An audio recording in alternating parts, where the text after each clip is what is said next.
বিসমিল্লাহির রহমানির রহিম। আসসালামু আলাইকুম প্রিয় ভাই ও বোনেরা, আশা করি আপনারা সকলেই ভালো আছেন। আজকে আমরা একটি শিক্ষামূলক ঘটনা জানব। নববধূর কথা বলা।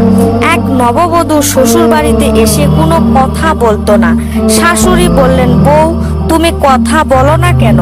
বউ বলল, আমার মা আমাকে শ্বশুর বাড়িতে এসে কথা বলতে নিষেধ করে দিয়েছেন। শাশুড়ি বললেন, তোমার মা কিচ্ছু জানে না, তুমি এখন থেকে কথা বলিও। বধূ বলল, এখন থেকে তাহলে কথা বলতে হবে?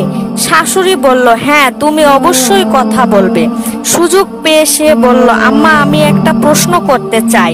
শাশুড়ি বলল, হ্যাঁ হ্যাঁ প্রশ্ন করো, আমি তো এমনই চাই।